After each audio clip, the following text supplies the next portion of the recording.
Casandra Townsel, welcome to an intimate conversation with women of color. How are you? I'm well, thank you. How are you? I'm well as well. We were just Great. talking about the weather. You're Mm-hmm. just next door in Illinois, and I'm here in Michigan, the D. Folks who know me, they know that I'm in Detroit, and we have similar weather today. So I'm looking outside, the sun is shining, it's in the 60s. So, it's time for folks to put on shorts and Mm-hmm. flip flops and all that craziness. All the fun stuff. Right. Absolutely. Absolutely. So I want to introduce you to our listeners and also those who watch. So I'm on a podcast and I'm also on YouTube. So I wanted to make sure I say that because I know that I've had a couple conversations and, we're like responding to what we're seeing, but the folks who are listening, they don't know that. So I had to make Okay. sure that I say that. But this week's guest is Casandra Townsel. As I mentioned, she is a licensed social worker. Her mission is empowering women to rise up, find their voice, and use it. So we're definitely in alignment there. Cassandra, tell us more about you. So I am a wife and mother of 3.5 kids, the point five being a 2-year-old terrier.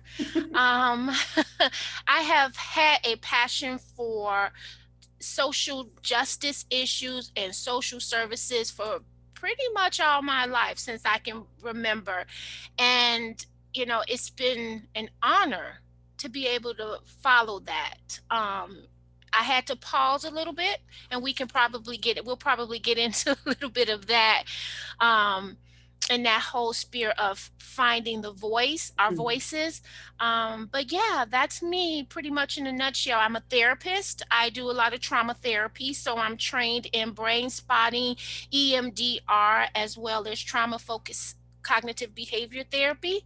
I'm in private practice, and I gear a lot of my practice to women of color because there is Okay. not a lot of representation, or there wasn't. Now there's been this big push, and it's great to see sisters coming up and uplifting other sisters and other women of color. So that is what I do. Yeah, and that's awesome. That's very commendable. I was sharing with you that when I first left college, not college, but when I left high school, graduated high school, I was pursuing social work and didn't stick with it, but yet it seems like I'm still in that realm, right? The work that Hmm. I do is definitely in alignment with it in some kind of way. Definitely Hmm. not to the extent that you're doing it, but definitely, not too far off. Yeah. And it's all interconnected in some way, and that seems to be the I think that common denominator, that if we really tap into ourselves, we are all here to serve, Yes. in some capacity, in some way. And it's just, again, tapping into that. And that's what you've done. It doesn't mean that you have to be a social worker or an LCPC, but you're still giving back to your community, and that's what matters. Yes, absolutely. And that is definitely a passion of mine. You talked about passion. And so, you mentioned trauma. And so I was thinking about, and I forget exactly what I heard, but tell us a little bit about some things that are traumatic that you wouldn't necessarily think of as being traumatic, or, they just kind of like sneak up on you. So a traumatic situation is really an individualistic situation. And so basically that means that what's trauma to me may not be traumatic to you, Yeah. and vice versa. And so when you get into the meat and gravy of it on a clinical setting, you have simple trauma, which is a single event. And then you have complex trauma, which is a series of traumatic situations that have happened to an individual. And all of that is still sitting in our brain. It Mm-hmm. goes into that primitive brain, and it sits there. And until we work that through, it affects how we live our lives. It shows up in our relationships, it shows up in our work, in our interactions with our kids, and so tapping into that really makes a difference for some folks. And that's why I really wanted to do that. My goal when I went back to get my master's degree was so that I could open a trauma informed housing program for women who had been victims of human trafficking. Now we call them survivors of human trafficking, because one of the things that I realized on my journey was that, there are all these wraparound services once they are no longer in that situation.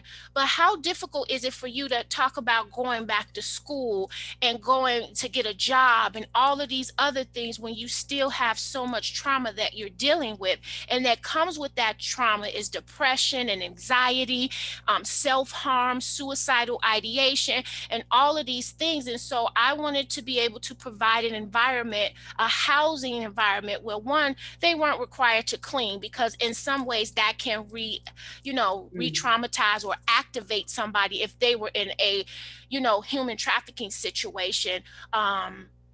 Or even in some situations, those individuals that are being sexually exploited or sex trafficking, and they have to do things that their trafficker told them to do, that can reactivate them as well. So I wanted to provide a trauma focused program to where things were provided to them and that they could do things at a pace that was most comfortable for them, and not based on the bureaucracy of red tape and programming from other places, but something that they could really align with. Yeah, and you know what? So listening to you, I can definitely see how those could be triggers, right? And also, I'm thinking that what I had heard and what I was thinking about is trauma from a loss.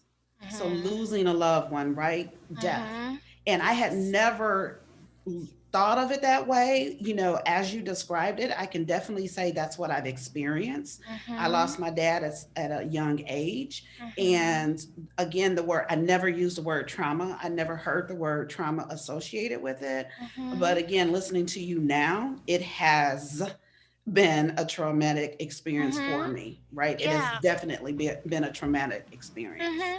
And it's being okay to say that, right? To give ourselves permission to say what I experienced was traumatic for me, even though society tells us one thing or somebody else's experience is different. But your relationship that you had with your dad or whomever you lost was your relationship, and nobody knows what that relationship is.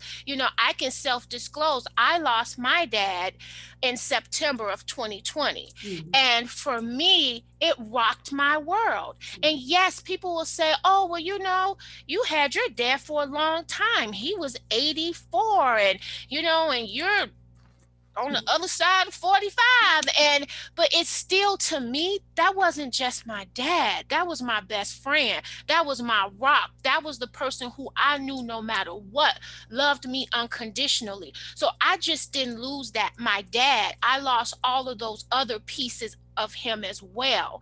And so being able to say and own that narrative of what's traumatic for you, that's your narrative. You have a right to own that. Nobody gets to say, oh, well, that's not really trauma. It was for me. It Right. is for me. And just like you falling and breaking your toe, that might have been traumatic for you, but I don't get to tell you that that's not traumatic. Absolutely. No, no. An individual experience. Absolutely. Hmm. Absolutely. So, again, one of your passions is helping people find their voice. Why is Yes. that a passion of yours? Why is it important for women of color to have a platform to use our voices?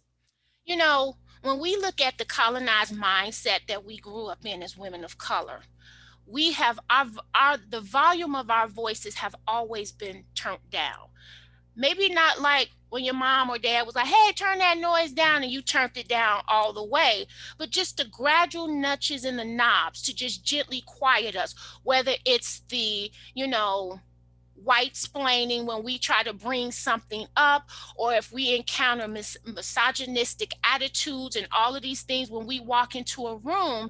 And so I learned, for me, over time, my journey was different than somebody else's journey. So my volume got turned down because I was a child growing up in a larger body. And I was always told to just fade away. I was taught to fade away. And how I explain it to my clients is that it became a voice that was somebody else's, but now I internalized it. And so I no longer needed that person to say these things because I was saying them to myself. And Mm, I remember one day when I was walking, my dad had picked me up from school, and I was walking with my head down because I had learned, or I was conditioned to believe, that because I was in a larger body, I need to fade in the background because nobody needs to see me. I'm big enough, people can see me where I'm at. I don't need to be in the front or in the spotlight.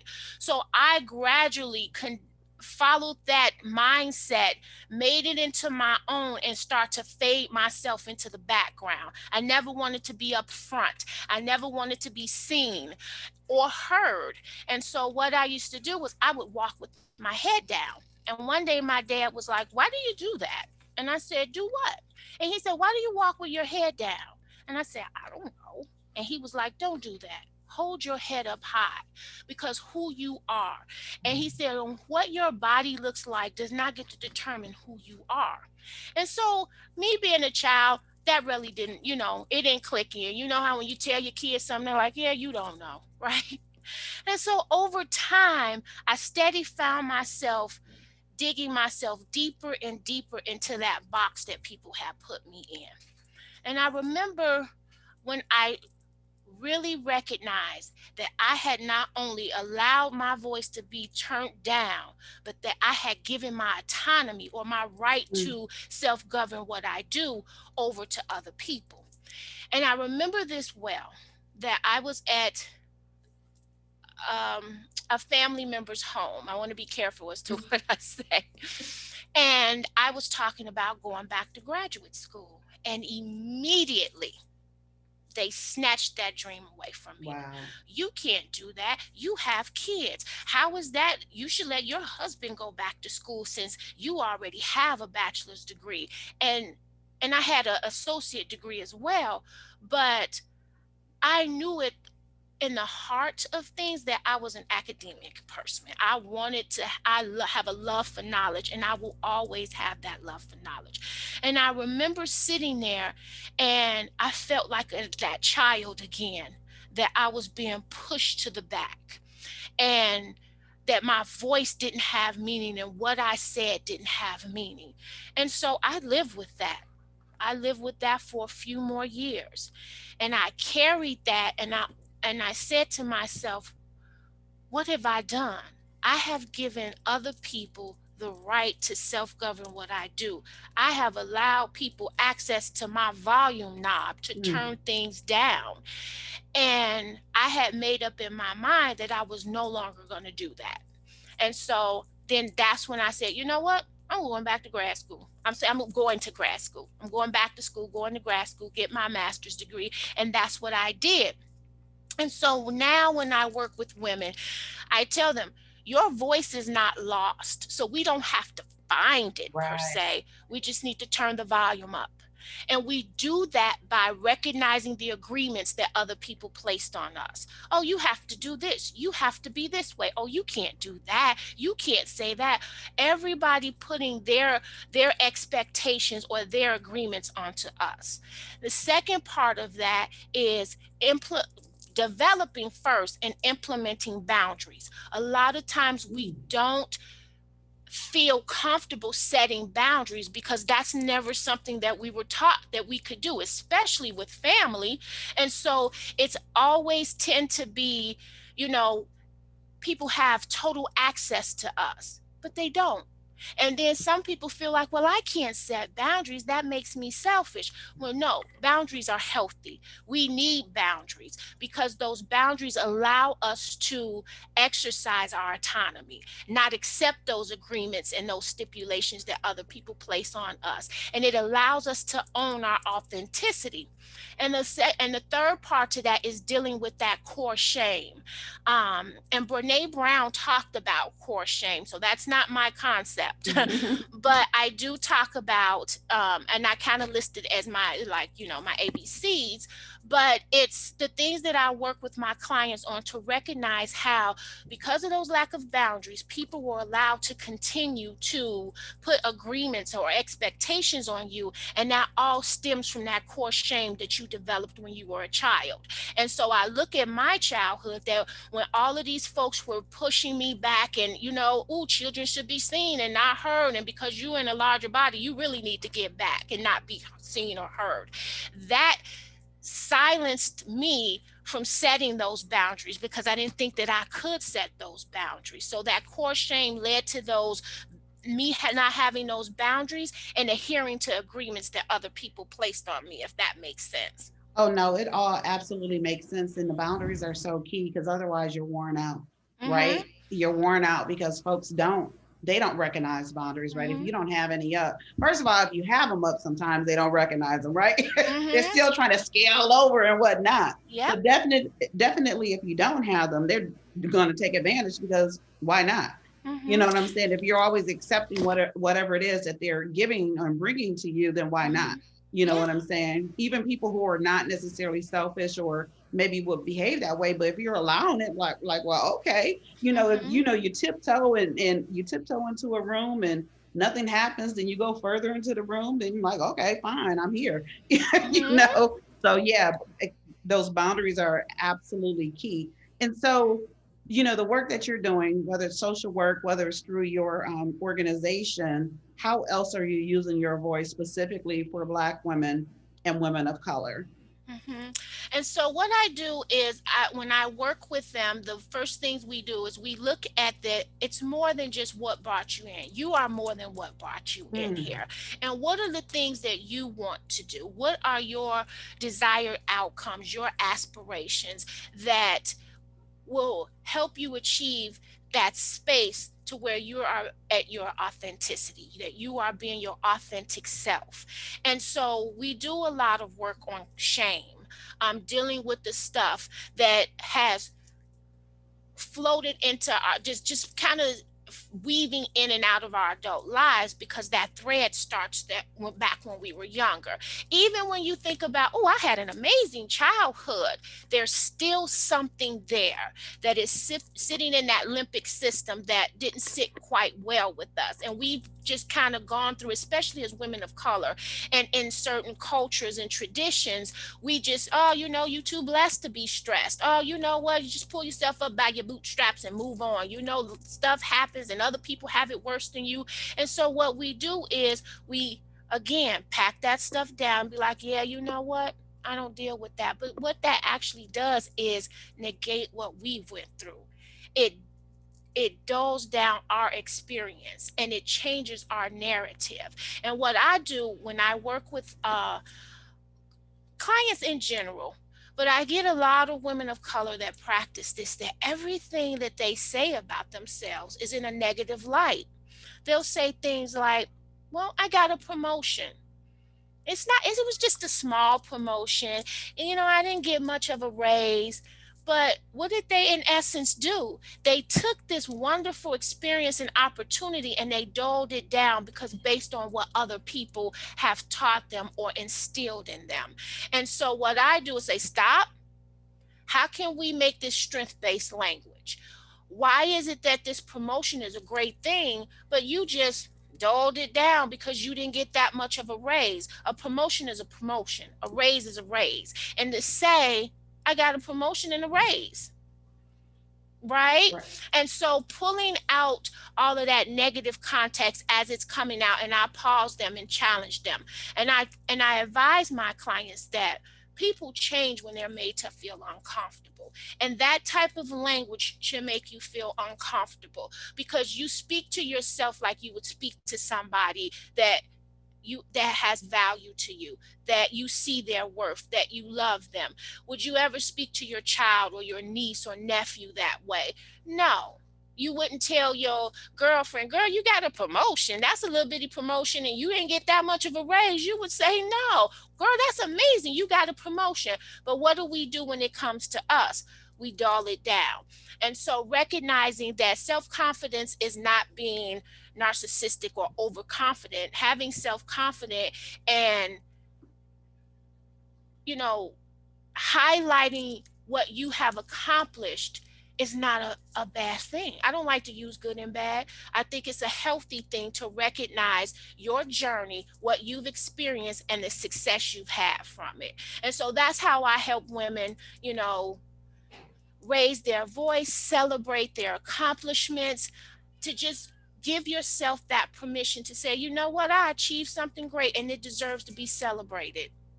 And you know what? So, what you were talking about as far as our volumes being turned down by whomever for Mm-hmm. whatever reason, that resonates with me as I'm listening to what you're sharing, right? Because I've been in that to where you kind Mm-hmm. of minimize whatever that thing is, Mm-hmm. don't know why, right? Don't know why we do it. Or even when someone maybe gives you a compliment and Mm-hmm. you at times feel like, oh yeah, that's no big deal, or hey, thank you, and then you flip around as opposed to just accepting it, just Mm-hmm. receiving that gift, right, that they're Mm-hmm. giving you. I don't know why we do that. And the thing about it is, and now, so for me, what I'm starting to do, because it is something that I have to think about, is remembering that every time that I accept it or I turn up the volume, I'm Mm-hmm. giving others permission to do the same thing. So when Mm-hmm. I look at it that way, then it's easier to do, right? Yes. Or and on the flip, if I think about what, if I keep that volume down, if I keep Mm-hmm. myself muted, then that's detrimental to somebody else, Mm-hmm. right? Because that's there's somebody that's sitting, that's watching and waiting for you to turn up the volume, for you to Mm-hmm. make moves, etc. And if you don't, then they Mm-hmm. won't. Yep, So exactly.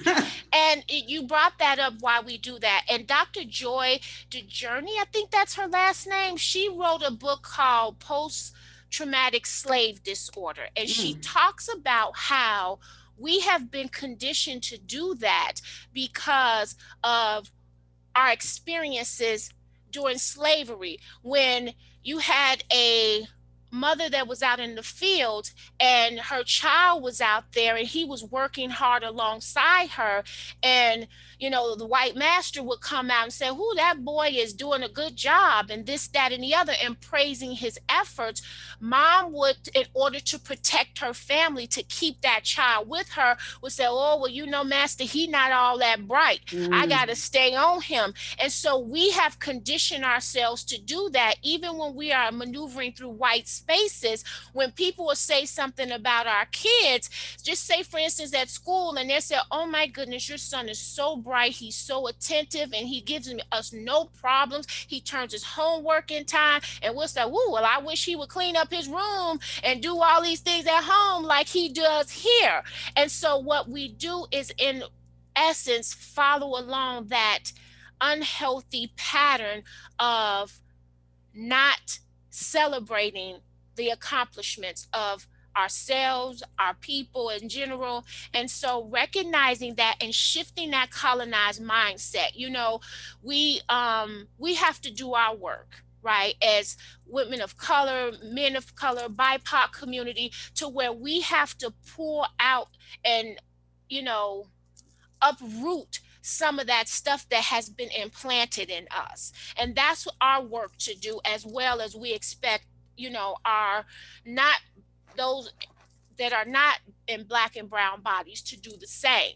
And so recognizing how, when you see yourself responding in one way, to say, "Wait a minute, why am I responding in this way? yeah, Where did this come from?" To really dig in and question our actions, when it comes to ourselves. Why am I so ashamed of my body? Why do I feel like I'm supposed to look like this? Well, that was because I was taught. When you look at how we grew up, we didn't see women or representation of us on TV a lot. We didn't see women in larger bodies and black and brown bodies, and when we came over on the slave ships, they made us feel inferior about our bodies because they didn't look like the European bodies. And so we carry all of that.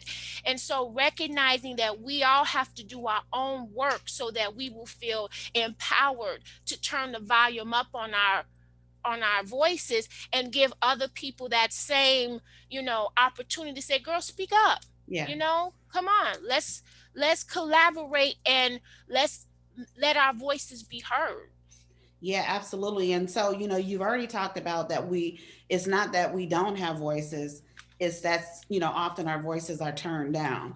And so when I talk about voice, using your voice, I'm talking about auditory, right? So speaking, I'm talking about acting, dancing, any form of expression, right? So for those who haven't turned up the volume on their voices, other than, what you've already shared, how else can a person turn up their volume?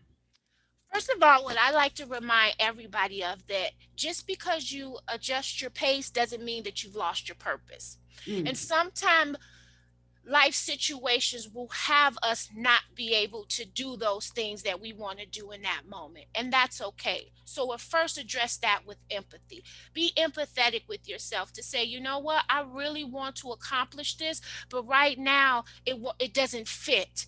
Doesn't mean that I'm giving up on my purpose. It just means that I'm going to have to adjust the pace a little bit to make sure that when I do this, that I have the results that align with my authenticity and who I am, and that it's not rushed and based on other people controlling my autonomy.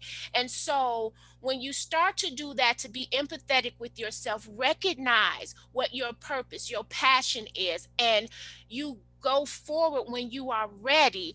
That is in essence preparing yourself, because now you've taken some control, you've taken some power back, right? You have the autonomy to say, okay, you know what, I want to write this book, but I also know that I'm just starting a new job as a teaching as a teacher or a professor or in this agency or corporate America. And this is not the platform that's going to allow me to invest the time in this book. And that's okay. I can still do little things so that I can get out my book, because that is my passion. That's my purpose. I'm just adjusting that time frame. So what I like to do is when I work with my clients, we come up with a timeline. I don't like that 5-year goal thing, because who knows where we're going to be. And that's one Right. thing that 2020 taught us, Yes. that we have to be flexible Yeah. and to be and have that. And so I stopped with the New Year's resolution and I came up with a term for the year. And sometimes I'll even come up with a term for the month. And so my mantra for 2021 is to allow myself to be flexible and open to accept things as they come to me and that feed into who I want to be. And that's how we can start to put that in place, to recognize if you want to be a makeup artist, but you don't have the training yet, and you were hoping to get this done by 2021, you just had to adjust your pace. But that doesn't mean that you can't be a makeup artist, or that you won't be. If you wanted to write a screenplay and things happened and you couldn't get to California in 2020, that's okay. You can still pick that up where you are, as long as you are aligning to your authenticity. If you have to adjust your pace, just remember your passion and purpose is still there. And so give yourself that permission. Be empathetic with yourself to do it, as long as you do it when you're ready. Yeah, and I like that, adjust your pace. So my word, so I do each year I have a word. And so my word Mhm. for this year is soar. So that's soar in Mhm. every aspect of my life. And there's no parameters around what soar is. It's Mhm. just a soar. It's always about leveling up and going to the next level. And Mhm. so basically everything that you just said is pretty much what my year is being, right? I have certain goals, and then other stuff is kind of in a way. And that other stuff is kind of like, well, that pays the bills. Mhm. So it kind of has priority. But then, thinking about it and really sitting with it to say, well, you know what? Let me adjust my pace, because the Mhm. energy that I'm giving, the 200% that I'm giving to that, I don't have to give that 200%. Mhm. It's still going to get done. I don't have to Yeah. do it at 200%. Mhm. I can go ahead and give it 100. I can give it 75, and still get everything done. But now that Absolutely. other, it needs to be, I need to pour that into what I'm passionate about. You know Mhm. what I'm saying? Where my life is going, how things are, how I want my life to be, what I want for my life, and put the energy there. So I get that, understand that, adjust your pace. That's Mhm. definitely where I'm at. And you said the word defer, which takes us into um, the next part in a question. And so going back to the whole trauma that you mentioned, so this other piece is kind of another traumatic experience.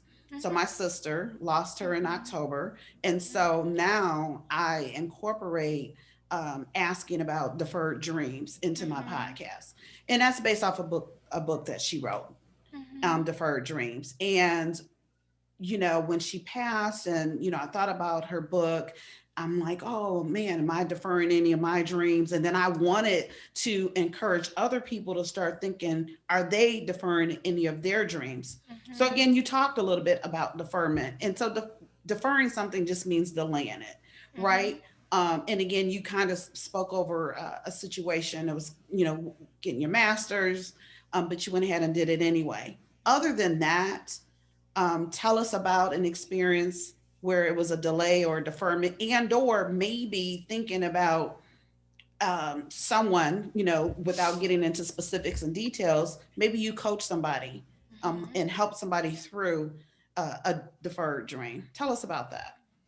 Yeah, so oftentimes, what I tell my clients, and you kind of spoke about this a little bit, is to do your best, right? That is all that we can do, and recognizing that some days our best is going to be better than others, right? And I got this from a Talcott Wisdom book that was written by Miguel Ruiz. It is called The Four Agreements, and I don't know if you're Okay. familiar with it. And Yeah. yeah, and so what I do is I always look at it as I'm doing my best, and some days my best is not good enough for me. But I have to then challenge that belief and say, you know what? No, this is the best I have today, and it is good enough Yeah. because this is what I have, and this is what I'm giving of myself. And so when you talk about deferred dreams, we look at so many things in life, and it's based on what society would have us believe that we should be doing. This always pushing, pushing, pushing, and working to live, and it takes away so much of what we want to do. And so I'll even speak like right now. I was I wanted to open up my crisis house, and I was told by somebody, oh, you know what? You might as well open a private practice in your own home and get some money because you're not going to get any type of assistance or resources to start this house. And so, in essence, that kind of stepped on again what I wanted to accomplish for myself, and it has deferred my dream. Mm. But I recognized when I started to surround myself with people that had a different mindset. You want to surround yourself with people who are going to feed into your dreams, not steal or take away your dreams, not suppress your dreams. You want people that's going to say, you know what, you might not be able to get the federal grant money, but there are some local programs that would love to invest in your program. Or, there might be some authors who would love to do some things with you or collaborate with you. And so when you surround yourself with those types of people who they deposit things into you, Yeah. and you can deposit things into them, and you both see that you're growing from the experience, that is what you want to do to kind of tackle that deferment, right? And so when we kind of think about it, I use a lot of analogies. So for those people who have student loans, right, we can defer those payments, but does that mean that those payments at some point aren't due? No. No. No, they come back around. And so recognizing that if we have these deferred dreams, they'll come back around as long as we have that intention on it to say, you know what, I had the dream to do this. So that doesn't mean that I won't do it. I'm just deferring it right now. So what I advise everybody to do, and I have it by my bedside, is that I keep a notebook and pen, because I am a firm believer that when you dream stuff, that is the universe, that is God, Yes. that is whoever your higher power speaking into you. And so when I wake up, I have all of these things and ideas, and I write them down. And that for me is a reminder of what I want to work on, what I want to accomplish, things that mean something to me. It doesn't mean that I'm doing it right now because I'm working on X, Y, and Z. and I'm deferring it a little bit, maybe 6 months, maybe a year, but I always know that it's there and the payment will be due at some point. Like they send you those little coupon books for your student loan payment, and they send them 6 months in advance. You know that thing is in the drawer, right? But you know I don't have to pay it right now because it's not due until July, but you know that it's in there.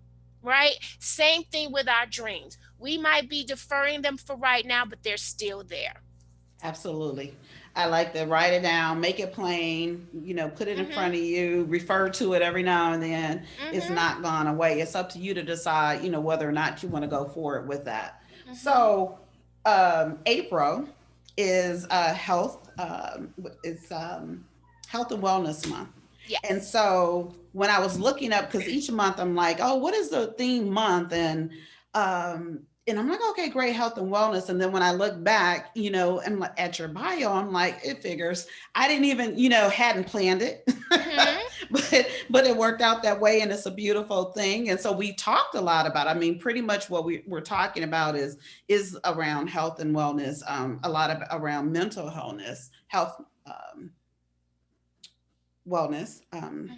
But anyway, so who or what inspired you to get into this work? Well, I go back to when I was young. My dad had a heart for social justice, and my dad was an educator. And he had such an impact on me, and he made such a difference in my life. My dad and my mom, together, but my dad kind of spearheaded everything. Mhm. They were the people who, no matter who you were, if you came to their house, you were welcomed in. You got a meal. On Christmas, everybody got an envelope with some cash in it. And I was like, wait, where you getting all these envelopes with cash in them? But he knew, people gonna come to the house. He would go to his bank, get the bills, and then he got the little money envelopes from the bank. And whether it was $20, $10, everybody got something because they wanted you to feel welcome, and you wanted you to feel that you had a place to be yourself, to be comfortable.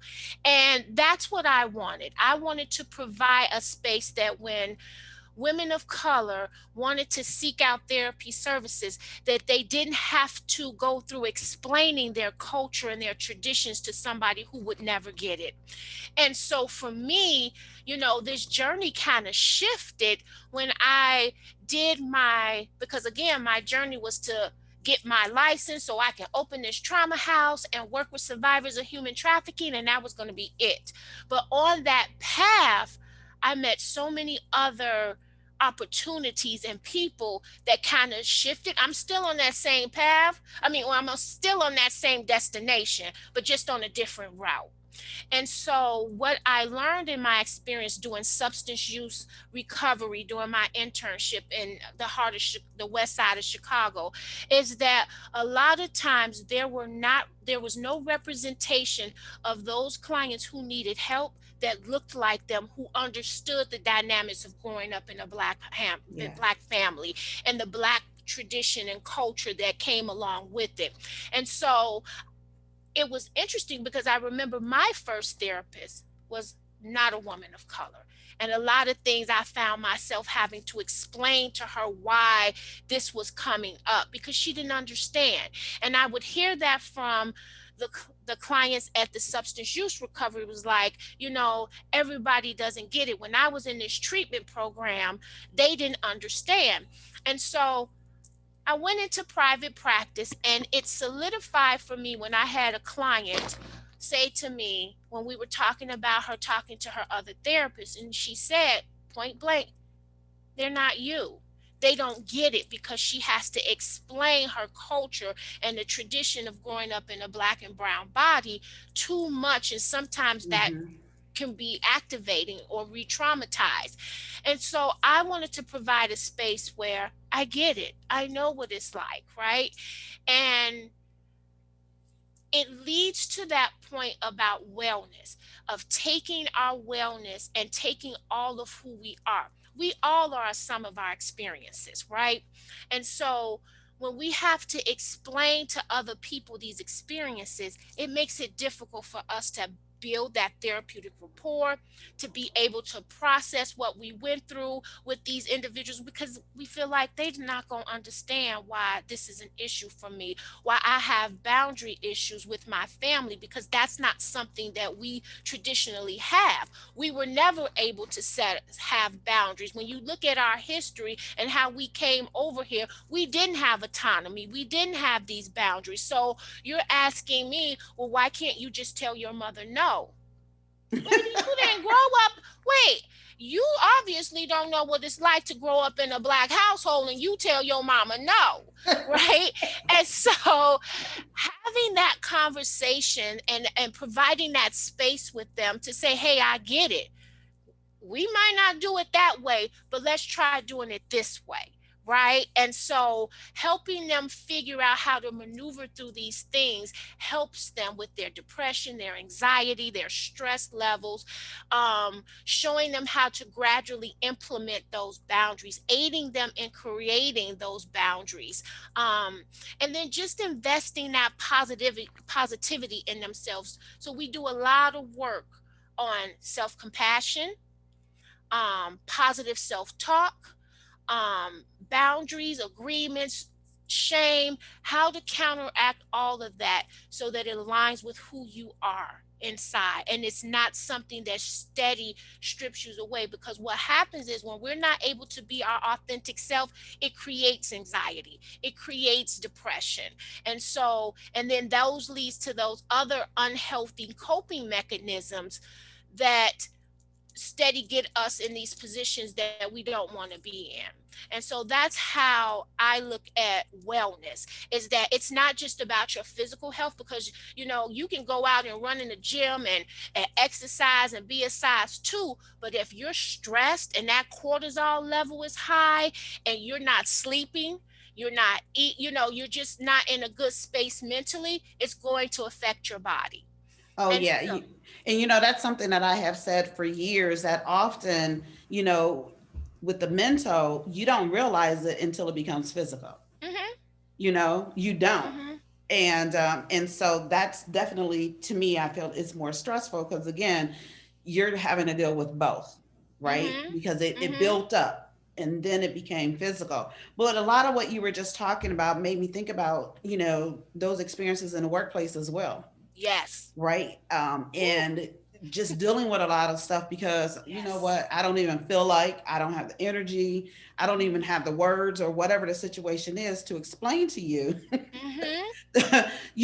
my experience, my situation, or why that thing you did or said is traumatic for Mhm. me or triggering for me or whatever it is. And, and it's so sad that we're in that situation so much, Mhm. right? Yes. Um, and then also you talked about how earlier you talked about how, there was a time when there wasn't a lot of black female social workers and women in this particular space. It's a wonder we survived, right? Mhm. I mean, so many different things, Yeah. just across the board, because there wasn't a lot of us in a lot of places, and Yeah. still not. But yet Mhm. we are here. And that's one of the things we talked about in grad school. And they didn't coin it this way, but we often do, is that rescue mentality that we get from those not in black and brown bodies, feeling like they have to rescue the people in the inner city community, and those, oh well, we have to rescue the black women who are being this, that, and the other.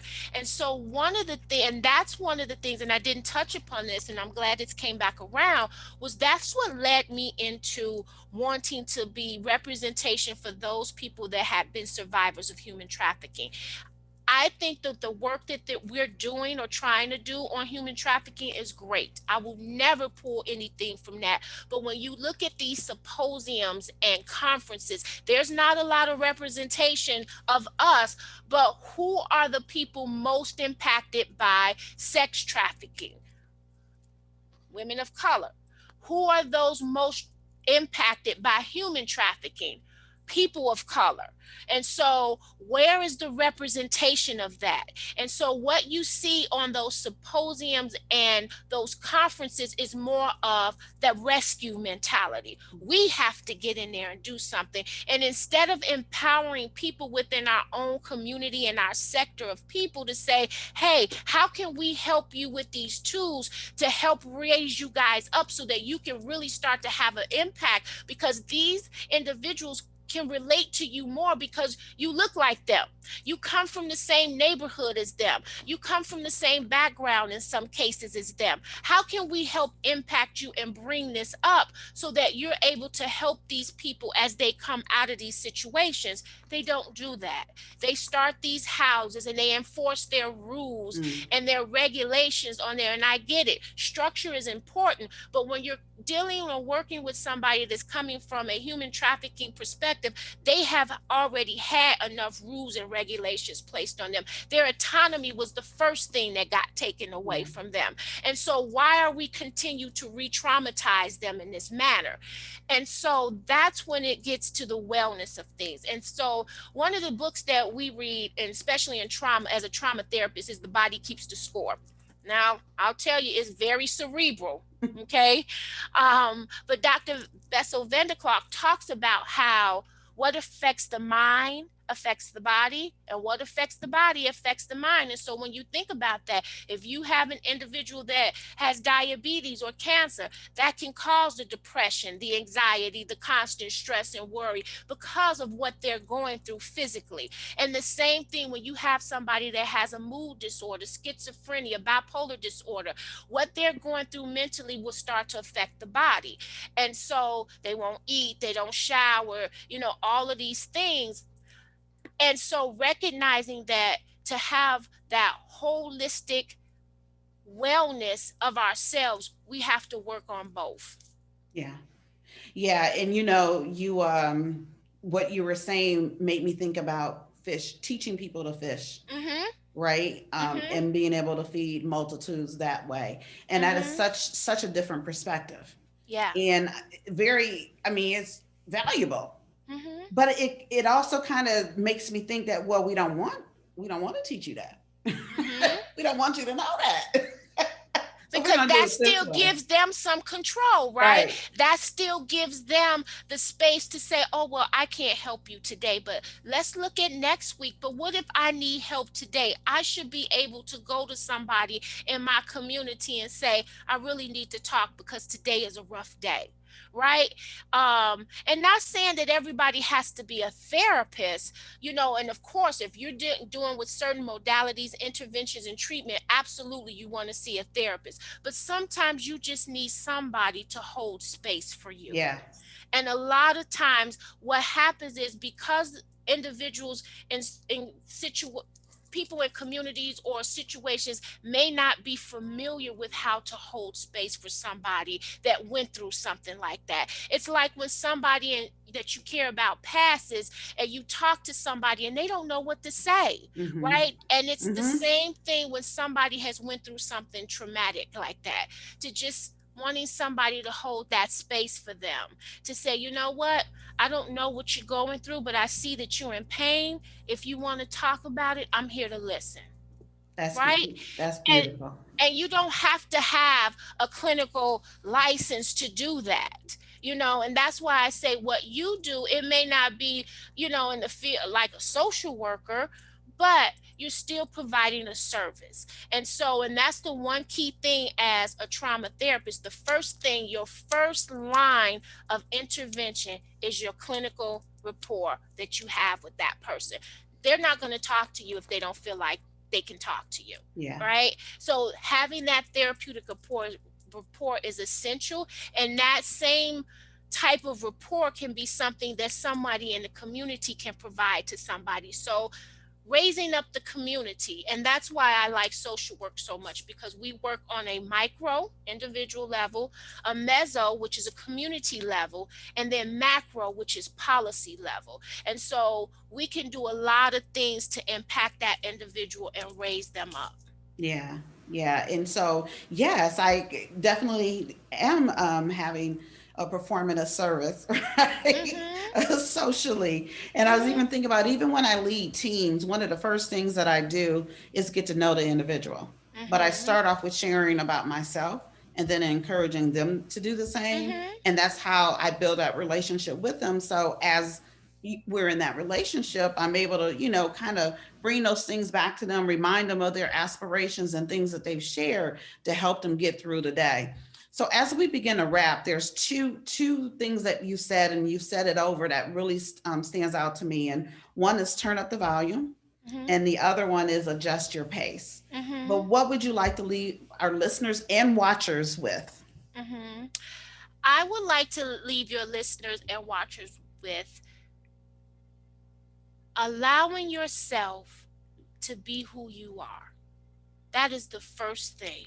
To celebrate the body that you're in, to celebrate the things that you have accomplished. Start there, because once you start to realize that in that celebrating, you recognize, you give that worth and value to yourself, and then you can say, I like more of this. I want to achieve more of this. And then that is what kind of edge you on your path to the goals, the desires that you have for yourself. So that's where I say start to really invest. And the one thing that I'll end is this: daily affirmations. It's great if you use the Calm app for aspirations or some type of program. That's a great foundation, but I encourage you to build upon that foundation. Make those aspirations personal for you. Things that you struggle with, start to put that positivity into yourself through daily affirmations that you create for you, and not just one that's generalized. You want to be specific to what you need to hear in that moment to encourage you and empower you to turn up the volume and to love yourself like you love so many others. Cassandra Townsel, thank you for lending your voice on an intimate conversation with women of color, and enjoy the rest of your day. Thank you. You're welcome.